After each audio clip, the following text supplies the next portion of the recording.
I'm seeing visions through my dreams, seeing myself swimming in the universe. My ancestors gave me gifts to read cards, predict and heal. My name is Daphne, but spirit calls me bye-bye love. Angels communicate through numbers. Intuition is so deep. The gift I fully embrace within.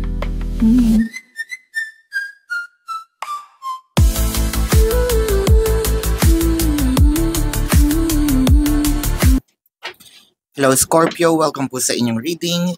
So this is for May of 2025 reading. This is our monthly. Para po sa mga bago, don't forget to click the subscribe button, smash the like button, comment below kung kayo po yung nakaka-resonate, and hit the notification bell. Kung gusto nyo pong sumali sa ating live sessions, dun po yan sa ating kabilang channel. That is Babaylan TV. No? I want you to know that this is a general reading. You may resonate po sa buong reading na ito or baka konti lamang. Take what's only yours. Simulan na natin.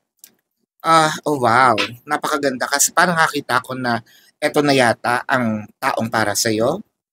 I feel na ang ganda din ng dynamic ninyong dalawa, no?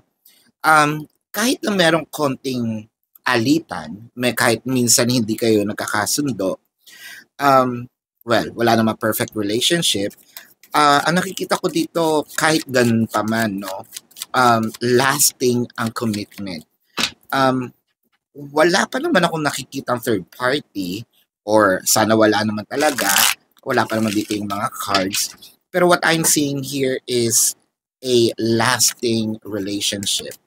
With the Page of Swords, I feel like ito yung relationship na totoo, seryoso.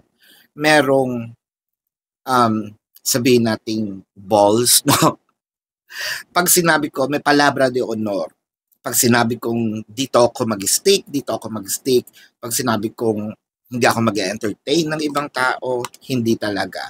Although nakakita ko ng, it could be an age gap, May-December love affair, pwede. Pwede rin naman konti lang yung gap. If this is not age gap, then probably ang ating pinag-uusapan dito ay maturity. Kahit medyo batang isip na itong inyong person, I feel like malakas din naman ang kanyang loob para sabihin nating panindigan, no, itong relationship. Although may mga mood swings itong tao mo, no, yung person mo, minsan pa iba-iba ng gusto sa buhay, pero when it comes to love, eto lang siya, dito lang siya naka-stick. Wala pa naman talaga akong nakikita with the Two of Wands na, uy, parang may gagawin ito. So, for those who are sa mga singles na naghahanap, no, meron biglang dadating. I feel like this is an Aries or has an Aries placement in your chart, no, Scorpio. Parang bigla mo na lang ding mararamdaman na, uy, nasa relationship na pala ako. Ganun ito katinik, ganun to kabilis, ganun to kapursigido. I feel like this is also love at first sight for singles. Doon sa mga crushes and no labels, I feel like this is parang meron tong gagawin by the month of May. I feel like meron din itong, sabihin natin, agreement. It can be pag-amin also ng kanilang nararamdaman. Hindi ito inaasahan. Chances are the confession is going to happen parang biglaan, no? Pati ikaw, masya-shock. With the Knight of Wands in here, the Devil card, and the Two of Swords. Ngayon, kung meron po itong, let's say, reputations, no? Na sabihin nating player, sabihin nating sa past yun ha, bago kayo maging kayo or during no sa process. I feel like binago na nito or babaguhin na nito yung kanyang ways of handling no the commitment, the relationship, especially doon sa mga in a relationship married couple. I feel like iiwasan na nito ang kahit mga pagtingin-tingin sa mga posts no ng ibang tao. I feel like puputulin no yung mga pagseselos. If there's selos in here doon sa mga married couple and sa in a relationship, I feel like this is a smooth sailing month for you guys dahil meron tong pagseseryoso. Doon naman sa third party situation, I feel like ito po yung parang month na tatanggalin niya itong third party. Hopefully, no, hindi ito bumalik, but I feel like ito na yung doorway, no, para magkaroon kayo ng isang malinis na relationship with the Nine of Pentacles and the King of Cups. So hindi man niya ito verbal, no, na sinasabi, pero ang nakikita natin dito, ang kanyang goal in life is to make you happy.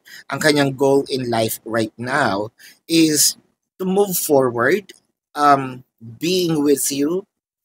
Parang ipapakita nito ang kanyang pagiging seryoso, no? Ang pagiging totoo sa relationship. Yes, madami man siya mga nagawa in the past. Ito na yung months na mararamdaman mo na nagseseryoso, no? Or magseseryoso si person. The King of Pentacles, the Two of Cups, the Ace of Wands. Sobrang mararamdaman natin yung passion dito eh. The fact na gagawa ito ng mga moves, actions to really make you happy. For a few numbers of you, there might be some dates, manunumbalik yung init, no, ng pag-ibig.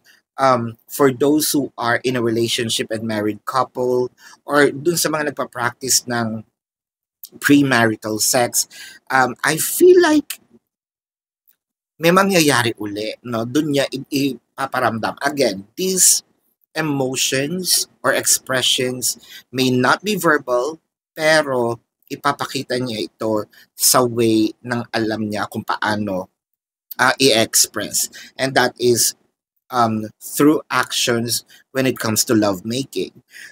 This is more than lust, no? Meron talagang emotion dito. With the Two of Cups, para doon sa mga singles, crushes, and no labels, I feel like etong taong ito is ipaparamdam sa'yo kung ano ang totoong relationship. Probably this might be the person na katulad ng sinabi ko, meant for you, at hindi mo pa ito na-experience, no, sa ibang tao na siya lang talaga ang magpaparamdam. So let's check some more cards here.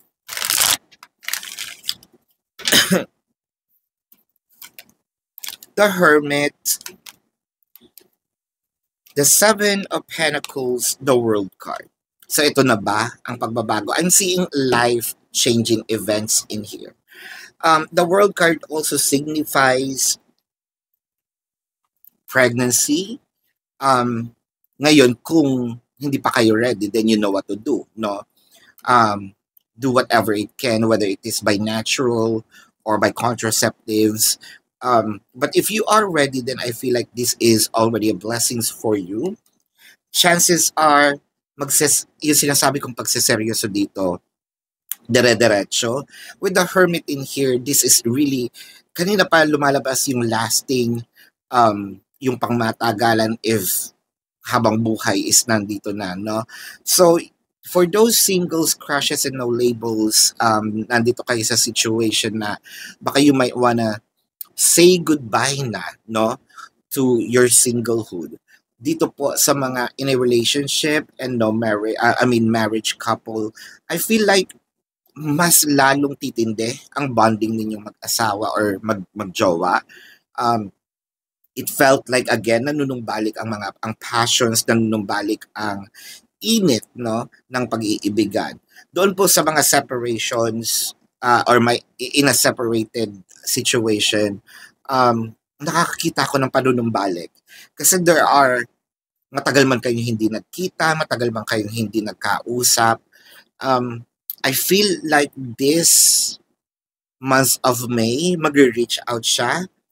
And I'm seeing here, mas mainit, no? Yung pagtanggap at yung pagkikare dito sa relationship ninyo.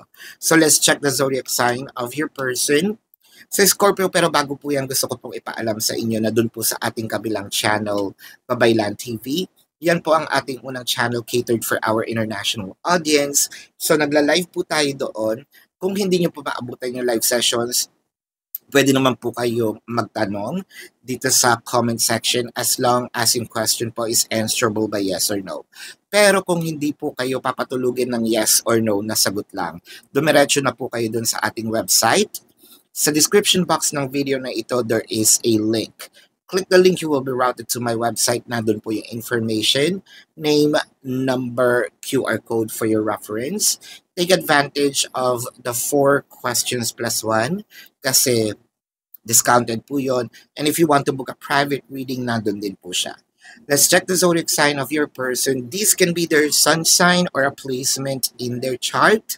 Aquarius, Virgo, Taurus, Leo. Capricorn is here. Cancer, Pisces, Sagittarius, Aries. Yeah, so this is your reading. Love and light to you. Namaste. See you po sa susunod na readings. Goodbye.